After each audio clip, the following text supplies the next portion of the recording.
जिस chapter start करते हैं सबसे पहले अपना जो सेकंड चैप्टर इसको स्टार्ट करते हैं जिसका नाम है कंट्रोल एंड कोऑर्डिनेशन। ठीक है, तो कंट्रोल एंड कोऑर्डिनेशन जो चैप्टर है सबसे पहले इसका नाम का मतलब समझो क्या होता है।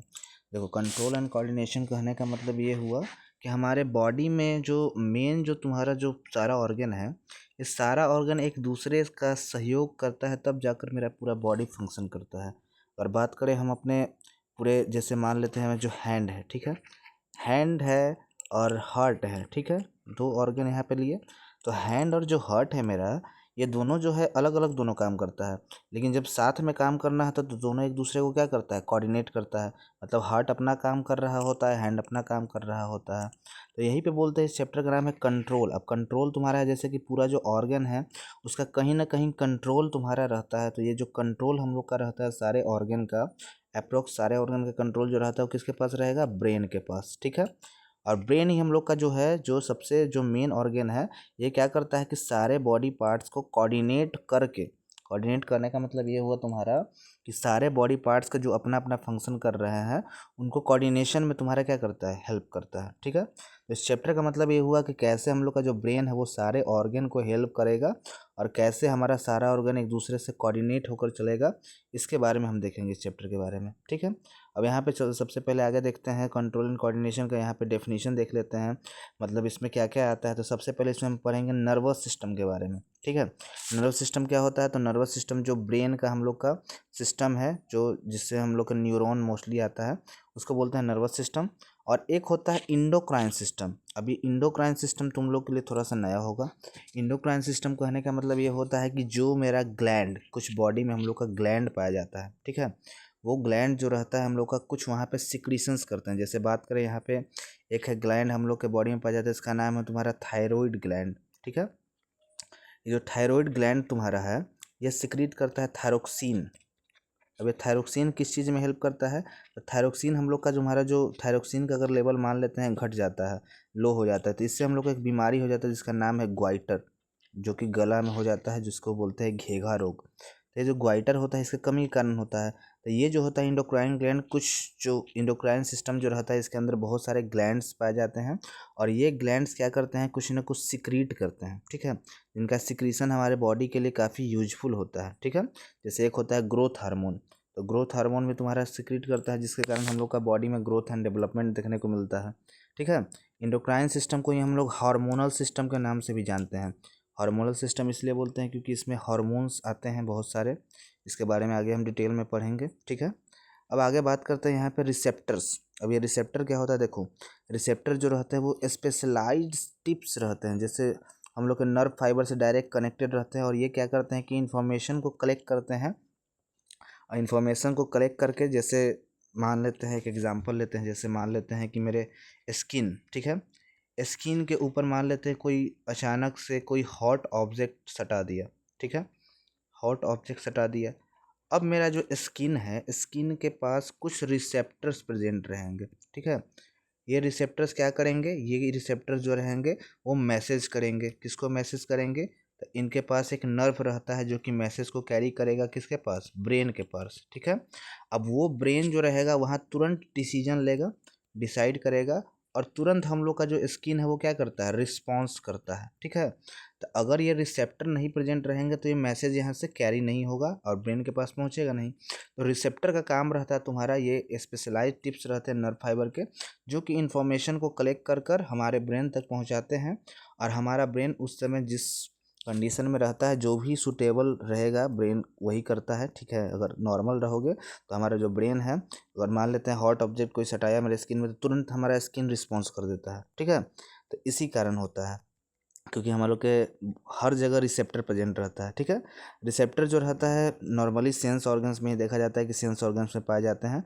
सबसे पहले बात करते हैं, एक है रिसेप्टर हम लोग का फोनो रिसेप्टर। ठीक है, अब ये जो रिसेप्टर है तुम्हारा प्रेजेंट रहता है इनर ईयर में। इस रिसेप्टर का काम है क्या, तो साउंड को डिटेक्ट करना। देखो मेन फंक्शन इसका हियरिंग है, लेकिन एक और इसका फंक्शन इंपॉर्टेंट रहता है, इसको बोलते हैं मेंटेनिंग बॉडी बैलेंस। अब बोलो कि ये कैसे हेल्प करता है, तो मान लेते हैं तुम्हारा कि अगर तुम कहीं ऐसे एरिया में जा रहे हो जहाँ पे तुम्हारा साउंड जो है ज़्यादा है, ठीक है, मतलब हाई लेवल का साउंड है, तो उस समय तुम्हें नोटिस करते होगे कि तुम्हारा जो बॉडी है वो एकदम बैलेंस नहीं है, मतलब तुम्हारा हार्ट बीट हाई रहता है या फिर तुमको अनकंफर्टेबल फील होता है, ठीक है। तो बॉडी बैलेंस उस समय नहीं बन पाता, इसीलिए तुम्हारा यहाँ पे रिसेप्टर क्या करता है, डिटेक्ट करता है। हियरिंग में तो हेल्प करता ही है, लेकिन ये बॉडी बैलेंस में भी हेल्प करता है, ठीक है। आगे हम लोग चलते हैं। आगे हम लोग का है सेकंड नंबर पे फोटो रिसेप्टर। अब फोटो, कहीं भी जो फोटो वर्ड है ये हमेशा आता है आई या फिर ऑप्टिकल चीज़ों के लिए, ठीक है। आई या फिर ऑप्टिकल चीज़ों के लिए आता है। अब ये फोटो रिसेप्टर तुम्हारा कहाँ पे हेल्प करता है, तो फोटो रिसेप्टर प्रेजेंट रहता है आई में, और ये रिस्पॉन्सिबल रहता है किसके लिए, विजुअल के लिए, ठीक है, देखने के लिए, किसी भी चीज़ को देखने के लिए रिस्पॉन्सिबल है, ठीक है। यहाँ पे लिखा हुआ है कि ये जो होता है विजुअल स्टिम्युलस को, जैसे मान लेते हैं कोई ऑब्जेक्ट हम लोग देखें, तो वो जो होता है उसका इन्फॉर्मेशन हम लोग को ब्रेन तक पहुँचाने में हेल्प करेगा ये रिसेप्टर, ठीक है। फिर रहता है एक ऑल्फैक्टरी रिसेप्टर, ठीक है। ऑल्फैक्टरी रिसेप्टर क्या रहता है, तो ऑल्फैक्टरी रिसेप्टर तुम्हारा रहता है ये नोज में प्रेजेंट रहता है, मतलब कि किसी भी चीज़ के स्मेल को डिटेक्ट करने में हेल्प करेगा। स्मेल जैसे हम लोग कोई भी, जैसे मान लेते हैं कि कोई परफ्यूम मारा, ठीक है, तो परफ्यूम का जो स्मेल है वो डिटेक्ट करता है ब्रेन। और कभी कभी ऐसा होता है, देखो डिटेक्शन यहाँ पे ज़रूरी क्यों है, जैसे मान लेते हैं कोई परफ्यूम है ऐसा जो हम पहले कभी स्मेल किए हैं, तो हम लोग का जो यहाँ पे रिसेप्टर जो है जिसका नाम ओल्फैक्टरी रिसेप्टर है, अगर मान लेते हैं किसी एरिया में गए, वो परफ्यूम हमने स्मेल किया, तो वो इन्फॉर्मेशन को वो स्टोर करके रखे रहता है, ठीक है, कि ये स्मेल जो रहता है ये स्टोर कर लेता है ब्रेन, और इससे हम लोग ये पहचानते हैं कि अच्छा इस चीज़ का ये स्मेल था। या फिर किसी खाने के स्मेल से हम लोग, जैसे मान लो कहीं दूर में खाना बन रहा है, तो हम लोग को कभी कभी अगर मान लेते हैं वो खाने को हम पहले खाए हैं या फिर उसको स्मेल किए हैं, तो दूर से ही पहचान जाते हैं, क्योंकि ये जो रिसेप्टर रहता है ये हम लोग का डिटेक्ट करवाता है कि अच्छा इस चीज़ का स्मेल था, इन्फॉर्मेशन स्टोर हो जाता है, ठीक है। तो ये हम लोग का ओल्फैक्टरी रिसेप्टर है। एक और रिसेप्टर रहता है हम लोग का, आगे देखते हैं। एक इसका तो फंक्शन समझ गए क्या था, स्मेल यहाँ पे इसका फंक्शन है। एक है थर्मो रिसेप्टर। अब ये थर्मो रिसेप्टर का काम क्या है, तो ये प्रेजेंट रहता है स्किन में। इसका फंक्शन है तुम्हारा कि स्किन में तुम्हारा किसी भी पेन, टच या फिर हीट, ये चीज़ को डिटेक्ट करने में ये काम करता है, ठीक है। आगे देखते हैं हम लोग। आगे हम लोग का यहाँ पे गस्टेटरी रिसेप्टर। अब एक गस्टेटरी रिसेप्टर जो प्रेजेंट रहता है वो टंग में प्रेजेंट रहता है। अब ये जो रिस्पॉन्सिबल रहता है वो किसके लिए रिस्पॉन्सिबल है, तो ये हम लोग का टंग में है, तो टंग जो है किसी चीज़ का टेस्ट का डिटेक्शन करेगा, ठीक है। मतलब कोई भी खाना का जो टेस्ट रहता है उसको वो डिटेक्ट करने में काम करता है। और टेस्ट का डिटेक्शन, अगर मान लेते हैं कोई चीज़ अगर हमको आंख बंद करके भी खिलाया जाएगा और वो चीज़ पहले से हम खाए हुए रहेंगे, तो हम लोग को बिना देखे डिटेक्ट कर सकते हैं कि ये चीज़ का ये टेस्ट है, ठीक है। तो ये था हम लोग का कुछ रिसेप्टर्स के बारे में पढ़ने के लिए। आगे हम लोग देखेंगे यहाँ पे नर्वस सिस्टम के बारे में। अभी नर्वस सिस्टम क्या होता है समझो। नर्वस सिस्टम तुम्हारा जो रहता है हम लोग का एक स्पेशलाइज्ड सेल से बना हुआ है, जिसका नाम तुम्हारा क्या है, नर्वस टिश्यू, ठीक है। ये नर्वस टिश्यू से बना हुआ है। अब ये नर्वस टिश्यू तुम्हारा जो रहता है हम लोग का, नर्वस टिश्यू जो रहता है, नर्वस टिश्यू में बताया था कि नर्वस टिश्यू किसी से मिलकर बना हुआ है, 9th क्लास में पढ़े होंगे न्यूरॉन के बारे में, ठीक है। न्यूरॉन जो रहता है, नर्व सेल जो रहता है, इसी से नर्वस टिश्यू का फॉर्मेशन होता है। अब नर्व सेल को इसी को बोला जाता है neuron is the functional unit of nervous system. जैसे हम लोग के बॉडी का स्ट्रक्चरल एंड फंक्शनल यूनिट क्या है, सेल है, उसी तरीके से नर्वस सिस्टम का स्ट्रक्चरल एंड फंक्शनल यूनिट जो रहता है वो रहता है हम लोग का न्यूरॉन, ठीक है। ये जो रहता है नर्वस सिस्टम जो होता है रिस्पॉन्सिबल रहता है हम लोग के पूरे बॉडी के कंट्रोल एंड कोऑर्डिनेशन के लिए। कॉम्प्लेक्स एनिमल्स, कॉम्प्लेक्स एनिमल में हम लोग आते हैं, जितना भी तुमको जीव दिख जाता है, मैमल्स, ये सब कॉम्प्लेक्स एनिमल में ही आता है, ठीक है। तो हम लोग के बॉडी के जितना भी कंट्रोल, कोऑर्डिनेशन, जो भी फंक्शन कर रहा है पूरा, जो हम लोग का ऑर्गन है, वो सब के लिए रिस्पॉन्सिबल है हम लोग का नर्वस सिस्टम, ठीक है। इसीलिए इसके बारे में हम लोग यहाँ पे इसका डिटेल में देखेंगे, ठीक है। आगे हम लोग बढ़ते हैं। आगे अब देखो नर्वस सिस्टम में पढ़ेंगे। नर्वस सिस्टम में मेनली हम लोग का दो पार्ट आएगा, एक रहेगा हम लोग का सीएनएस और एक रहेगा हम लोग का पीएनएस, ठीक है। सीएनएस को बोलते हैं सेंट्रल नर्वस सिस्टम, पीएनएस को बोलते हैं पेरिफेरल नर्वस सिस्टम। अब देखो यहाँ पे नर्वस सिस्टम का तुमसे पूछे कि फंक्शन क्या है, तो नर्वस सिस्टम जो रहता है इंफॉर्मेशन को क्या करता है, जो भी हम लोग का सेंस ऑर्गन है वो इन्फॉर्मेशन को इन्वायरमेंट से रिसीव करेगा और उसके अकॉर्डिंग इन्फॉर्मेशन के अकॉर्डिंग जो रहेगा हमारे जो मसल्स है या फिर ग्लैंड से वो रिस्पॉन्ड करता है, ठीक है। न्यूरॉन जो रहता है structure and function unit of nervous system, तो अभी बताया मैंने, ठीक है। थोड़ा सा न्यूरॉन के बारे में और देख लेते हैं। न्यूरॉन जो रहता है हम लोग का, न्यूरॉन जो रहता है वो हाईली स्पेशलाइज्ड सेल है जो कि रिस्पॉन्सिबल रहता है ट्रांसमिशन ऑफ नर्व इम्पल्स। अब ये नर्व इम्पल्स क्या होता है इसके बारे में हम लोग पढ़ेंगे न्यूरॉन के स्ट्रक्चर से, ठीक है। न्यूरॉन का स्ट्रक्चर तुम लोग को पता होगा। न्यूरॉन का स्ट्रक्चर ऐसा था, बताते हैं अभी। न्यूरॉन का स्ट्रक्चर कुछ ऐसा था, याद होगा, 9th क्लास में पढ़े होगे। न्यूरॉन कुछ ऐसा दिखता था, लास्ट में नर्व एंड रहता था। इसको बोलते थे हम लोग डेंड्राइट्स, ठीक है। ये होता था हम लोग का डेंड्राइट्स। बीच में हम लोग का रहता था न्यूक्लियस, और न्यूक्लियस के अलावा जो भी स्पेस खाली था उसको बोला जाता था सेल बॉडी। इसी का नाम एक और दिया गया है एनसीईआरटी में जिसको बोलते हैं साइटॉन, ठीक है। और लास्ट में हम लोग का रहता था एक्सॉन एंड या फिर नर्व एंडिंग कहते हैं। अब देखो यहाँ पे बात समझो। एक्सॉन एंड जो हम लोग का यहाँ पे है, तो एक्सॉन एंड, अभी देखो नर्व सेल तुम्हारा एक तो नहीं है, ढेर सारा वहाँ पे रहेगा। तो जहाँ पे एक्सॉन एंड यहाँ पे मिलता है और यहाँ से फिर से एक नया डेंड्राइट रहेगा, तो इसके बीच में जो भी यहाँ से जो इन्फॉर्मेशन ट्रांसफ़र होता है इसको बोलते हैं नर्व इम्पल्स, ठीक है। और यहाँ पे जो इन्फॉर्मेशन ट्रांसफ़र होगा वो हमेशा जो ट्रांसफरिंग होता है एक इलेक्ट्रिकल इम्पल्स यहाँ पे जनरेट होता है, जिस, ठीक है। दोनों के बीच का जो जगह है इसको बोला जाता है साइनेप्स। आगे हम लोग पढ़ेंगे। जो गैप हम लोग को मिलता है दो न्यूरॉन्स के बीच में उसको बोला जाता है साइनेप्स। और साइनेप्स के बीच में हम लोग हमेशा जो होता है इलेक्ट्रिकल इम्पल्स जनरेट होता है। अभी इलेक्ट्रिकल इम्पल्स जनरेट होता है, इसी कारण ये जो एक्शन जो हम लोग को देखने को मिलता है किसी भी चीज़ का वो क्विक देखने को मिलता है। जैसे समझो, मान लेते हैं कि तुम कभी गलती से कभी हम लोग का जो हाथ है या फिर पैर है वो हॉट यूटेंसिल गर्म बर्तन से मान लो टच होता है, ठीक है। तो तुरंत हम लोग का हाथ जो है हट जाता है। ऐसा क्यों होता है? क्योंकि तुम्हारा जो हम लोग का जो वहाँ का जो स्किन है, वहाँ का रिसेप्टर क्या किया, मैसेज किया ब्रेन को। अब ब्रेन को मैसेज किया तो ब्रेन क्या किया, उसको कंडीशन को देखते हुए तुरंत क्या किया, रिस्पॉन्ड किया। अब देखने में तो हमको ये लगा कि तुरंत क्विक एक्शन है, लेकिन अब इस चीज़ के बीच में ब्रेन का जो कौन सा सेल रिस्पॉन्सिबल है, नर्वस टिश्यू, न्यूरॉन। तो न्यूरॉन क्या करता है कि हर एक एक दूसरे न्यूरॉन को सिग्नल देता है, या सिग्नल किसके थ्रू देता है, तो ये हमेशा इलेक्ट्रिकल सिग्नल देता है। इसी के कारण ये जो एक्शन है वो हम लोग को क्विक देखने को मिलता है, ठीक है। एक होता है केमिकल सिग्नल। बॉडी में दो टाइप के सिग्नल पाए जाते हैं, दो टाइप के, या फिर इम्पल्स बोल सकते हो। एक केमिकल इम्पल्स होता है, एक इलेक्ट्रिकल इम्पल्स होता है। तो नर्वस जो हमारा का सिस्टम है वो हमेशा क्या करता है, हमेशा इलेक्ट्रिकल इम्पल्स ही जनरेट करता है, ठीक है।